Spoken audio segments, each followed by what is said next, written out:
Hey everyone, and welcome back to the Get Up and Get Out podcast, the show that gives you a voice to share your story on how you got up and out of your country to live and work in another country. Today's episode is a special one. First of all, it's our 10th episode, so that's pretty special in and of itself. Second of all, we're going to break away a little bit from our normal routine as we try to bring you more of what you want. As Einstein once said, the definition of insanity is doing the same thing over and over again, expecting a different result. So, while we're always looking on ways to improve the show, and we thought it was time for a little change. So, let's get started. There are many reasons why people want to move to the United States, from attending university or seeking the opportunity for a better life, or even starting a business. There are even those that seek asylum from the persecution they endure in their home countries. There are ultimately a multitude of reasons why more than 1 million people a year, according to a 2016 report, move to the United States. And according to PewResearch.com, the United States has more immigrants than any other country in the world. Today, more than 40 million people living in the United States were born in another country. Immigrants today account for 13.6% of the United States population. And in the fiscal year of 2018, about 800,000 immigrants applied for naturalization. Now, on the other hand, there's a group of people that choose to head in a different direction. This group of people are already United States citizens, and they are making the choice to leave and seek greener pastures elsewhere. Now, before I get into any more about this group, let me give you a few facts about U.S. passports. In 1990, only 4% of the United States population held a passport. In 1990, only 4%. This number has steadily increased. In 2000, it was 7.2 million. In 2005, it was 10 million. In 2010, it was 14.7 million. And just last year, in 2019, we had almost 21 million passports issued. Now, let me put it to you another way. In 2019, the total amount of valid passports in circulation, meaning the amount of passports that were valid for United States citizens to use to travel outside of the United States, that total amount was 146.7 million. And with a United States population of 328 million, that means that less than 1 out of every 3 citizens is in possession of a passport. Maybe your dog has a passport. Mine does. Anyway, back to our group of American citizens that made the choice to head the other way. Well, there are also a number of reasons why any single person decides to leave the United States. I mean, just for the sake of clarification here, I'm not talking about those that renounce their American citizenship. So I'm not talking about people that give up their American passport. Okay, these people still have their passport and they are choosing to live and work in another country. I'm simply mentioning the group of people that choose to get up and out of their own country to live and work in another country. One Quora search, yeah, Quora is great. I used Quora to do my research here. And actually, it yielded a plethora of results, and I quickly found one that I'm going to reference. So according to this responder, his name is J. Wes Ulm, and he's got an MD and a PhD. He was trained at Harvard Medical School, and MIT. So I'm pretty sure his response more or less qualifies. He says that most United States citizens, leave their country because it's easier to start and raise a family abroad. It's cheaper and usually free to get a quality university education. Many claim a better work-life balance. It's easier to start a business, and even some have said that they felt more secure in their job positions abroad. Also, many of them claim a reduction in stress at their workplace. Other factors include less crime, and then there's those that have cultural or ethnic or ancestral ties to the country they move to, right? So if you have German descent or Italian or whatever, you search out your ancestry and you make the move to go back to that particular country. But for whatever reason, many United States citizens are choosing to leave the United States for an undetermined amount of time and for a multitude of reasons. In 2016, roughly 6 million people were living abroad. And according to EtnaInternational.com, 40% of them headed to Canada, Central or South America. 26% moved to Europe, 14% to East Asia and the Pacific, thinking Australia or New Zealand, and another 6% chose Central or South Asia or Africa. And then I guess there's a couple that decide to go to Russia. So now, as you'll find out today, our guest, Erik Olsen, he's an American born and raised in New York, and he chose to uproot his life and head to Europe, the Netherlands to be specific. One of the main reasons for his exodus lies in his professional area of expertise. You see, he's an American historian. After many years of studying, reading, researching, learning, and discovering the countless events that is the United States history, Erik had come to the harsh conclusion that the road that the United States had paved was not the one that he wished to continue to walk down. So, let's find out more about Erik. Ladies and gentlemen, welcome back to the Get Up and Get Out podcast. This is episode 10 with Erik Olsen. Today on the show, we have a fellow New Yorker, Erik Olsen, a font of knowledge. He's a PhD candidate and lecturer at the University of Amsterdam in the Department of American Studies. He's taught a course called The American Dream, inviting guest lecturers to give students an insight to the truth, the lies, and everything in between. He has dual citizenship from both the United States and the Netherlands, and now he lives in Moscow, Russia, with his beautiful wife and son. On the show today, we're going to get into a few hot topics, such as South American death squads and the School of the Americas, located in Fort Benning, Georgia, where these military groups were trained, giving them the tools to commit atrocities in their home country. We get into the main reason why Erik fled the United States to discover his American dream in the Netherlands. We also touch on such topics as the 2016 election scandal, Christopher Columbus, the Electoral College canard, the upcoming election, and the concept of being un-American. So without further delay, let's get Erik on the show. Let's get started. Erik, thank you so much. Would you like to give people just a short background, aside from our intro, as to who you are and what you do? So I'm just your average 21st century dissident. New Yorker through and through, but I grew up in a second generation American household, and my vision and perception of life had always been across the sea. So even from a young boy, I was not always completely enchanted with life in the United States, and so my curiosity had always brought me to other places, either through reading or later on visiting and living. So it's been a long, dusty road that's led me to Moscow with lots of ups and downs, but I hope an interesting enough story for people and maybe some inspiration for those people who also aren't happy wherever they happen to be living, that no matter what you're doing or where you are, there's always a possibility to change and improve your life. That's absolutely right. So when you grew up on Long Island, like me, right? Correct, yeah. What was the town? Shoreham. So the home of the nuclear power plant. Yeah.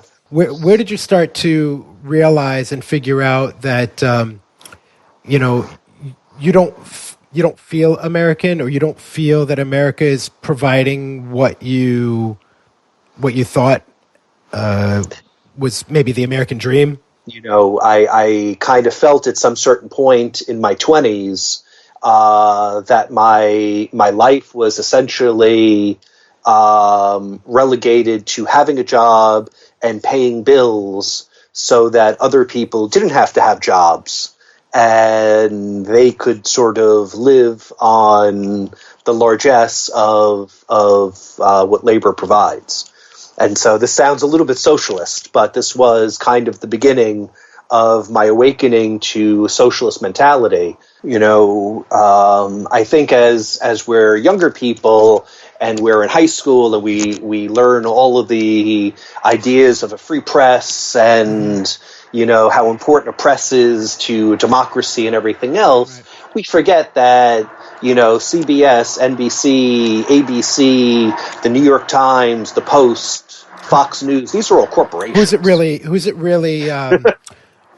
It's almost like the freedom of speech is being disguised as a way of saying freedom for the rich to disseminate their message rather than for the masses to say what they want. Well, I think that there was a Princeton study that was done a few years ago. When they looked at what popular will was and legislative outcomes, the correlation was flat. There was no correlation.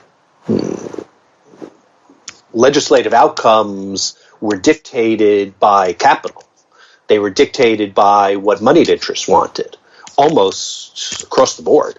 And in fact, I think it was in the abstract to this study that the researchers were surprised. They thought they would find some correlation, something. Right? But they were pretty shocked that there was really no correlation. And I think this is if this is not the nail in the coffin or the indictment of the system, I'm not sure exactly what would be. So I had left the United States before the study was published. I kind of read the writing on the wall long before that. Right. In my 20s, I knew something was wrong, and it was just hard for me to articulate what it was and how I would be able to solve my situation. It's really that in the U.S. we've created a cult of the soldier. We've created a cult of the police officer. We've created a cult of authority. Right, they can do no harm type thing.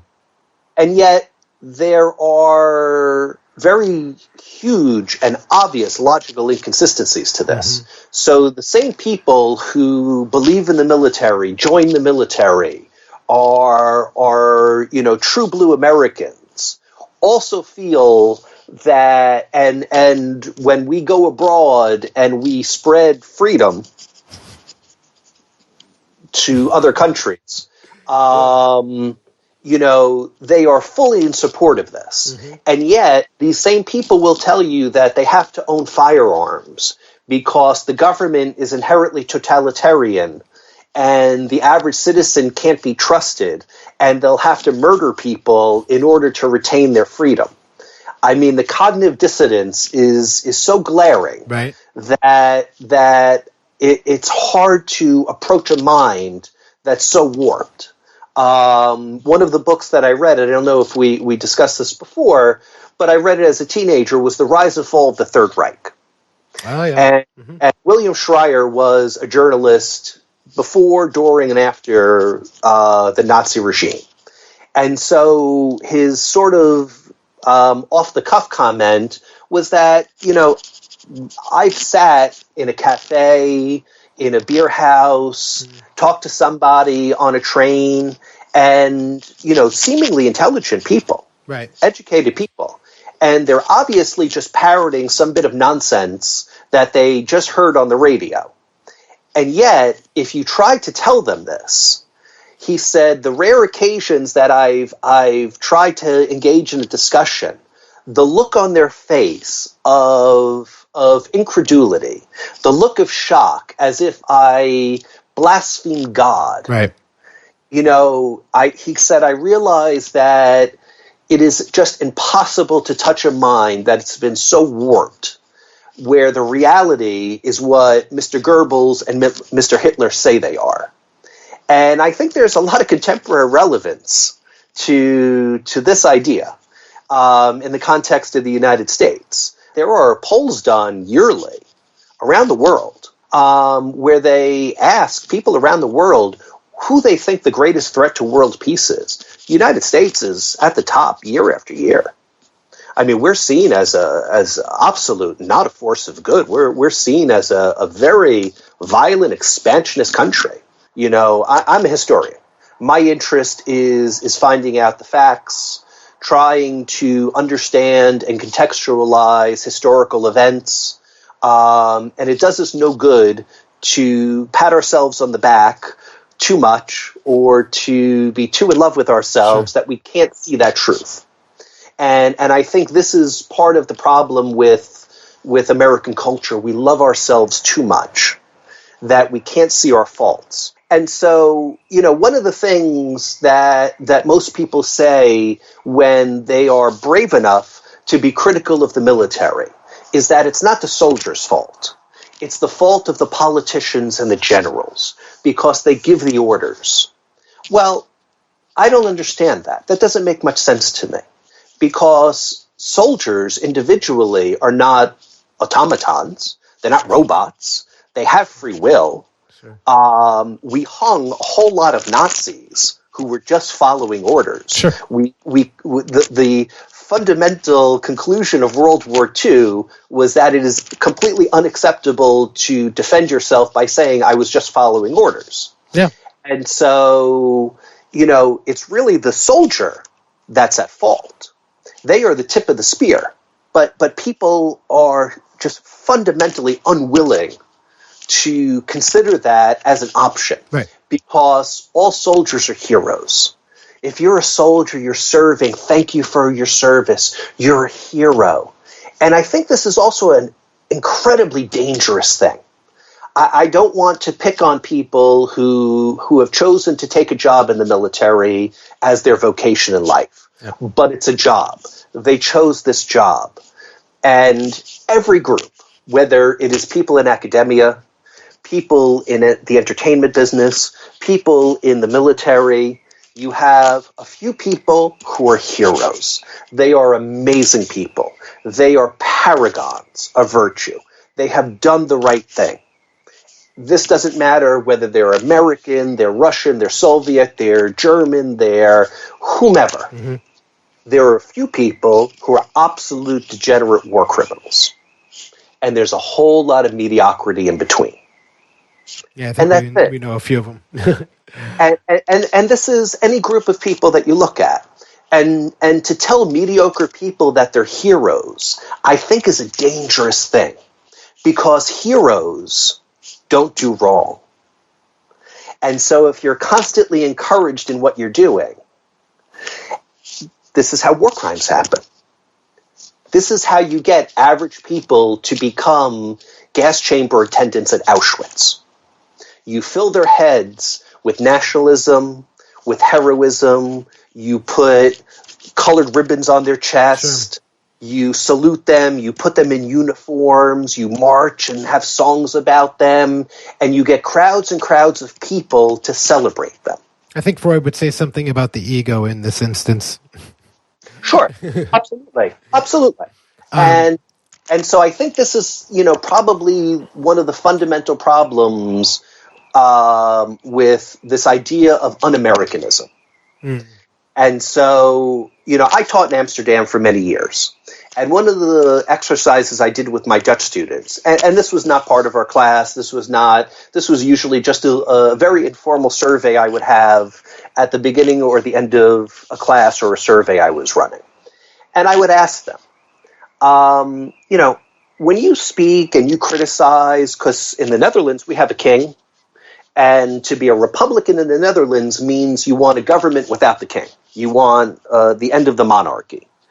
Citizen-run government completely, the royal family to be abolished. So that's what being a Republican means. Okay. I would ask people, whatever their opinion was, if they were Republican, if they were monarchist, if they were green, whatever they happened to be. Mm-hmm. Has anybody ever called you un-Dutch? And the look of shock on their faces, the bewilderment of this word that I made up, was so telling that year after year, class after class, they simply just did not understand what I was saying because it was so foreign to their mind that there would be a system of self-regulation, self-censorship mm-hmm. of what was acceptable speech and unacceptable speech, that somebody would turn around and say, if you don't like canals and windmills, you're un-Dutch. It just doesn't make sense. And yet I think you and I as American people, even if we haven't encountered this ourselves, we are well aware of the fact. Absolutely. That this is a sword that is often used by people to simply shut down any kind of dissent. Yeah. Oh, you're un-American. That'll you're un-American. You're un-American to think that way. People automatically become willing to do whatever it is to get back on the side of being American. And it exposes a great deal of hubris. A great deal of ego. Yeah. And I've asked people at some certain point as my, the evolution of my understanding of this concept has gone on, who are you to decide what is or is not American? Right. You do not own the definition of the United States and America. It is not tailored to your wishes, and things that fall outside of that, you get to declare as some referee to be illegal. That's not how this works. I wanted to I wanted to jump into just one other question about the military, because we this was a really big shocker for me when we talked last. You talked about I took Spanish for years, and I wanted to work for the United Nations, being a translator. So I learned a lot about Central America. I wanted to learn. My wife just looked at me like I didn't know any of that. I've told her several times. She just has selective memory. But I did a lot of studies on Central American history, South American history, et al. And you and I got on the topic of death squads. Mm-hmm. So basically, if I have it right, the short story is that we trained various military groups of South American countries in order to create possible dissent or upheaval in their own countries for certain political reasons? No. I think I think you misunderstood a little bit. So going back to the Monroe Doctrine is essentially that the Western Hemisphere, South, Central, and North America, are the exclusive domain of the United States. Mm-hmm. And we are the preeminent power and authority in this region. And we will not tolerate any dissent, even from the countries themselves and the populations. Despite being a country of liberty and freedom and everything else, we have a very, very, very long, very ubiquitous record of supporting strongmen, dictators, authoritarian powers, and being completely anti-democratic when it comes to countries outside of the United States. So September 11th, 1973, let's say September 11th, to people outside of the United States, means something very different than it does to American people. To American people, September 11th is the greatest terrorist activity ever to take place on American soil. Right. But it also happens to be the coup of Salvador Allende in Chile. So he was a democratically elected leader. We didn't like that. Civilian governments come and go. Military leadership and military institutions tend to be much more long-lasting. And so we forge relationships with militaries directly in the form of aid, in the form of bribery, in the form of, whatever it takes. And so we didn't like the direction that Salvador Allende was taking Chile. He was starting to nationalize things. He was disrupting the traditional power structures, which were completely authoritarian. And so we killed him. How did you do that? Or how did the U.S. military do that? We backed separatist forces. We backed the military. We sent in what was called the Chicago School of Economics down into their universities to start teaching them American forms of capitalism. Essentially, the Chicago School, Milton Friedman, these are the sort of ultra-nationalist economists.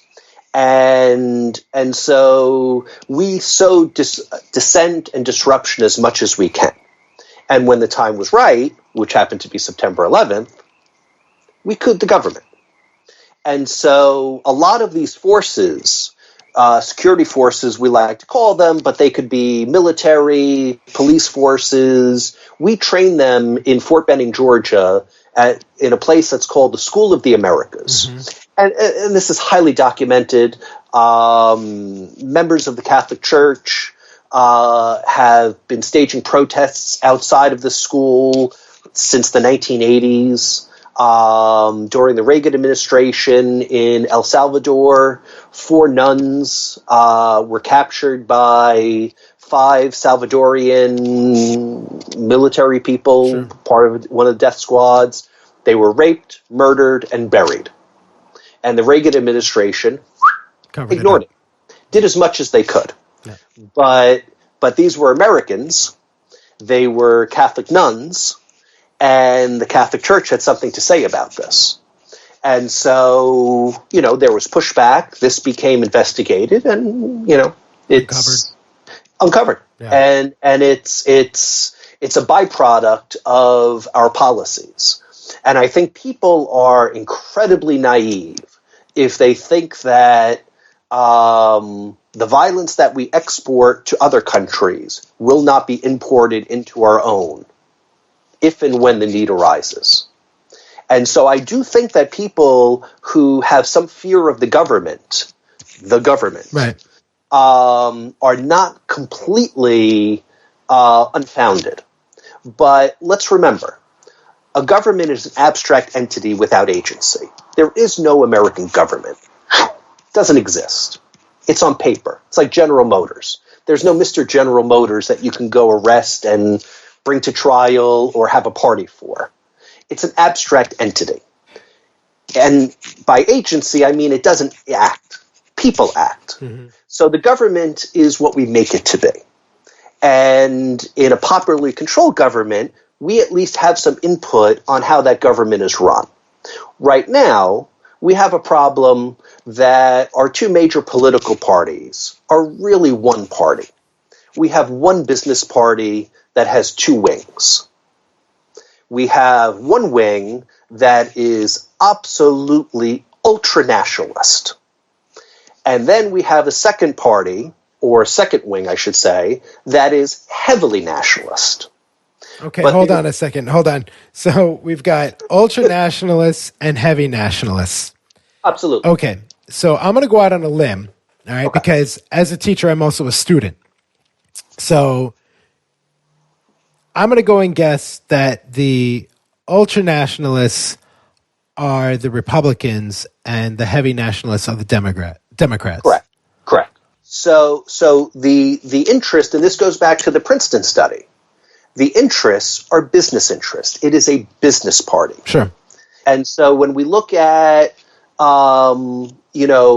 Republican candidates and Democratic candidates, part of the loss for Mrs. Clinton is that she wasn't really, let's be frank, that much of a different choice than Mr. Trump. Mm-hmm. She was a neoliberal hawk. The neoliberal mentality is that you align yourselves with people in power, and when you rise to power, you drag along a population who's either too stupid or too lazy to get to some shining future on their own. And this is, let's say, in contrast to what was the Bolshevik model. The Bolshevik model is that you rise to power through popular revolution, and when you get there, you seize control, and you drag along a population who's either too stupid or too lazy to get to this bright future. It really shows the degeneration of the American political system when, let's be honest, right now, We have a man who has a long history of sexual assault against women, corrupt business practices, is an absolute liar. I mean, the man he can't speak without lying. And he's the president of our country. And the leading contender for the Democratic Party has a long history of corruption, has now very credible sexual assault allegations against him. We're talking about Joe Biden. About Joe Biden by at least one woman. Right. And very certainly brave. Very brave. This is not the first time that we've heard Joe Biden getting a little too touchy with people. Oh, there's like video memes. We've seen absolutely. And an absolute liar. The man we have, again, we live in an age where people have video cameras, where we have documentary evidence, where and how does a politician, how does any one single person or a group of people dismiss things like that? How is it possible that you can have a group that just says, oh, no, you're taking that out of context, and it just more or less gets swept to the side? Because they don't want to believe it. Because the conversation is Donald Trump is such a threat that any alternative is a better alternative. And, the lesser of two evils. Yeah, sure. Canard. But the problem is the lesser of two evils is still choosing evil. And the lesser might not be that less. And maybe you're wrong in who you think is the lesser evil. Mm-hmm. Maybe the one you think is lesser is actually the greater evil. Right. They're that good. So, arguably, let's be honest, if Hillary Clinton was elected, we would have no Alexandria Ocasio-Cortez. We would have no squad. So the other young, quote-unquote, leftist House members that got elected. We would not have young people having an awakening to alternate economic ideas, whether they be socialism, communalism, whatever it happens to be, but alternates to our capitalist contrivance. And things would just be running on, just like they did with Obama. People would go to sleep. The progressive wing would go to sleep, or at least they would be silenced enough that they would be neutered. But with Donald Trump, he's so offensive to such a large enough group of people that they're looking for alternatives. This is why Bernie Sanders did so good. I think that's why he did better, because people are starting to get woke, right? They're starting to really, okay, we heard Bernie last time. I remember, let me listen to a little bit more about Bernie again. And more people in the United States started listening to his rhetoric. And I'm appreciative of that, because I think that's ultimately where we're going to be going in the next election after this one. I don't think Biden stands a chance. It's hard to tell. I'll be honest. It's too hard to tell when you're weeks away. I went to bed thinking to myself, tomorrow when I wake up, it's going to be President Clinton. I wouldn't be happy with Trump being elected, but I'm definitely one of these people who has a visceral negative reaction to Mrs. Clinton. Yeah. I absolutely despise her. She's just. She does it for you, right? She does it for you. I said in the 90s, the Clintons were the only people that ever made me feel even remotely sympathetic with the Republicans, even remotely. Republicans, I never had any time for, but, the Clintons are so despicable that How about this? The Clintons, their name starts with a C, and so does Christopher Columbus. So, Was he really not a good guy? He was a man. I think we should always understand when we look at people, we're looking at human beings. He met the people called the Arawaks, which were the native tribe that was on the island, or at least on the part of the island that he landed on. And we have the excerpt from his diary, and he commented that these were people who did not understand the concept of possession. They simply took and gave what they needed at any time, freely sharing things. There was no sense of European modesty, that people walked around freely, almost in like a Garden of Eden style. And he was discussing it, and I believe the comment that he made was that these people lived in the ideal of God as closely as he could imagine people living. Mm-hmm. That sounds pretty good, right?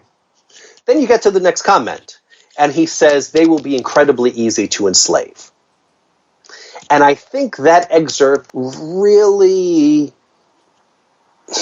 encapsulates what you needed to know about the modus operandi of not just Columbus. He was in service to the Spanish crown. Yeah, absolutely. He was the first of many conquistadors who would be coming, although he was not considered a conquistador. He certainly was the first, and after that, the treasure seekers and the adventure seekers all came. And what were they looking for? They were looking for gold. Give us your gold. We want to take the gold back. And this is what made Spain the preeminent power in that period. Right. They owned a lot of gold that they took back from the New World that they stole from the people who lived there. Right. And they were willing to rape, murder, kill, burn, torture, and all the lovely stuff that we do today when we want oil or, control of other geopolitical assets. And so, in some ways, Columbus is wholly unremarkable, except for the fact that he landed on a piece of territory that would spark exploration of what's known as the New World, right, and the genesis, of what we have is the United States. But, what makes America particular is that despite what some people would like to tell you, we don't have a state religion. We really have a civil religion. The Constitution is the Bible. George Washington is saint among saints. Sure. Columbus is one of the saints. Yeah. FDR, Abraham Lincoln, these are our sacred cows. Right. And so, in order to bind a people, we have to create a mythology. And part of that mythology is the very founding of the United States and what sparked the exploration. And so, of course, Columbus was whitewashed. And also we're not maniacs. We're not going to teach 7 and 8 year old children that, Here's a video, kids, of Christopher Columbus. Torturing and murdering the native population in order to get them to work and to get them to give up their gold. It's understandable as why children are told these stories. No, absolutely. But it's unforgivable that adults censor themselves in a way that they want to retain those stories in adulthood instead of understanding the historical context of where they came from. This is not a new phenomenon. So this did not happen even in the 20th century. There was a gentleman. He was the general of the Marine Corps. His name was Smedley Darlington Butler. And he wrote a book called War is a Racket, like racketeering. Racketeering, sure. And he said, essentially, I didn't understand this when I was in the Marine Corps, but I understood it after I left. I was a gangster for big business. I went into Colombia for Brown Brothers Harriman. I went into Mexico for Standard Oil. I went into China for this company, that company, and we were there to serve Wall Street. And when he left, he was so disgusted that he decided to write a book about this. Now, he was also highly regarded. So he was the president of the American Legion. And in fact, another little side story about him was that during the Roosevelt administration, he was approached by certain members of the corporate elite to lead a 100,000-man brigade to coup the Roosevelt administration. What? And he said, okay, tell me more. Once the plotters had more or less filled him in on what they wanted to do, Sure. identified who they were, he went to Congress and he gave testimony. And you can actually go on YouTube and find footage of him sitting in Congress discussing this very plot. And the whole idea was to have a fascist overthrow of the Roosevelt administration, depose Roosevelt, put in a fascist government, and move towards a German wave of fascism. Sure. that was now, what we all understand, that Hitler was a bad guy today. Yeah. But if you go back to the 1920s, you go back to the 1930s particularly, before the Nazis had really kind of taken the mask off of who they were and what their particular plans were. Sure. He was lauded by business. Business interests loved the Germans. The idea of fascism was very appealing to post-Gilded Age people who were seeing their hold on power slipping. I had no idea that there was even a talk of moving in a fascist government in the United States. Total news to me. And by the way, the Congressional Committee concluded that, well, there was some talk about this, but we really don't want to look at it too closely, and they kind of swept it under the rug. And that's why people like me don't know anything about it. I want to focus on you Sure. for some minutes, because that's what people are here for. Can you at least discuss your story as to how you came into being in the Netherlands? So I thought for a long time how I could effectively meet several of my goals. One of my goals was to leave corporate America, to leave working for a company, working for a large organization, working for an American organization, to leave physically the United States, and to go back to university to earn my master's and my PhD. So these were several goals that I had at the same time. To sort of summarize my journey in that part of it, or at least that part of my journey, I looked at all the schools that the United States would, or the Department of Education would help me with money for. Okay.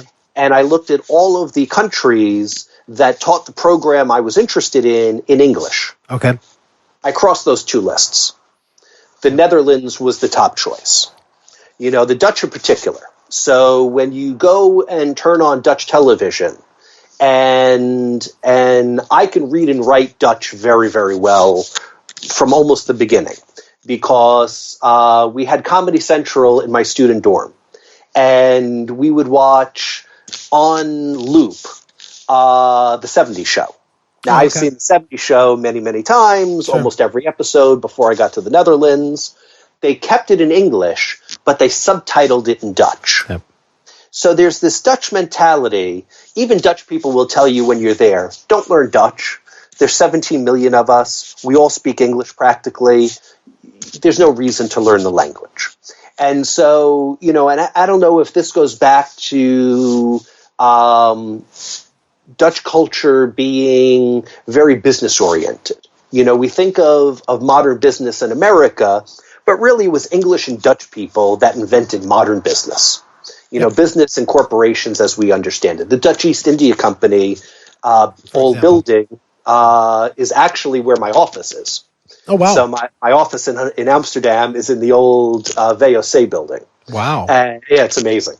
And so, I think they have a very pragmatic attitude about learning. Whereas, let's say, the French very much want to hold on to French culture, French language. When you go to France, they want you to speak French. My wife speaks beautifully, so when we go, I have her to speak. That's nice. And, so this is just a contrast between the two. So I went for 1 year's master's. I didn't think that the department that I was in had a PhD program. But I, started talking with the department head, and it was a small department, but I started talking to the department head very early on during my master's program, and he liked me. There's no accounting for the fact that people just get along and they like each other. And so he offered me to teach courses the next year. Mm-hmm. And we also spoke very early on during my master's program about going in and becoming a PhD candidate in his department. Mm-hmm. And so, long story short, that's how I ended up doing my PhD in that particular department. Now, on the legal end, being there for my master's, I had a student visa. Okay. And so you gain no time under a student visa. You're effectively on a long-term tourist visa. Got it. So even if you're on a student visa for 5 years, it's like you were there for 0. But But once I was a PhD candidate, I was effectively an employee of the university and needed a work visa. Right. So once I started working for the university, I started gaining time, and I needed 5 years. I learned Dutch, took courses, got integrated into the culture, and became a citizen. And that was my journey. And definitely I realized it's not an easy thing for people to move abroad. You have to very much get out of your comfort zone. If you think that you have to learn everything before you get there, you'll never leave, because there's just simply no way to learn what you need to know before you arrive at a place. And even here, right. Even with my wife being a Russian citizen and everything else, we still had to learn a whole lot of things, in order for me to integrate. And obviously Russian society, especially American to Russian, a little bit more difficult. But I have to say, in some ways, pleasantly surprised. I just want to say thank you for coming on the show. This is it has been educational.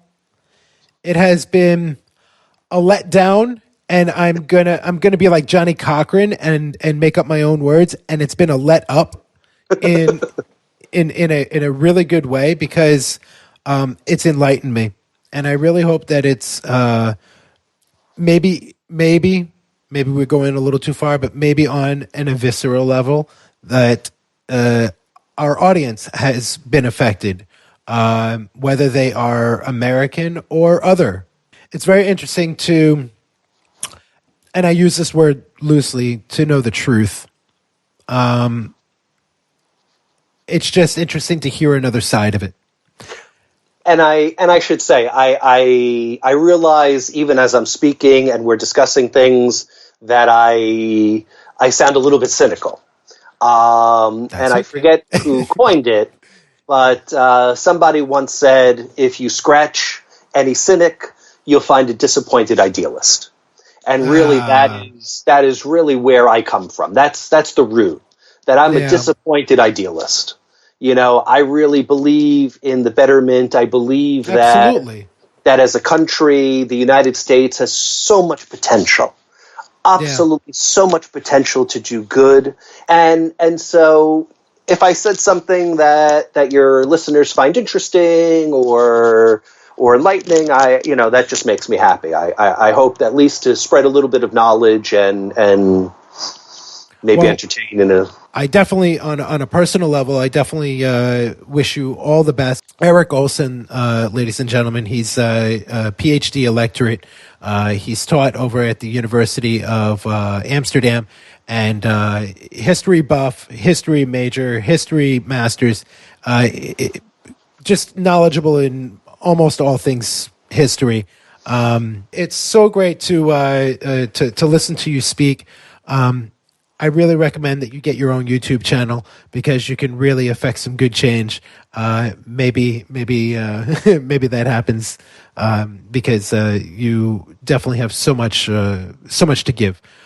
We wish you all the best, Erik. And one of the last things that I just want to ask you, Sure. is there any way that people can contact you? And is there anything else that you would like to offer our audience? Well, I mean, I have a page and an email address on the University of Amsterdam website, so they could always contact me at my university address. What is that? What is your university email address? EOLSEN, the number 1, at UVA.NL. All right, that's EOLSEN1 at UVA.NL. Correct. All right, let's throw that up there. So I'm just going to put that right there. That's Erik Olsen's email address at the University of Amsterdam, eolsen1 at uva.nl. Awesome. And I also do free lectures with the American Center, with the American Embassy, here in Moscow. Yeah. So my first lecture on the birth of the presidency is up on the American Center of Moscow website. So you can see fantastic. That. And I think I'll be doing it monthly through the election at least. So I might have to, if we get out of this lockdown, I might have to get some sort of entrance into that. That would be really fascinating to see the man, the myth, the legend in person. And hey, I'll stroke that ego. But Erik, thank you so much for having me, Stephen. I really appreciate it.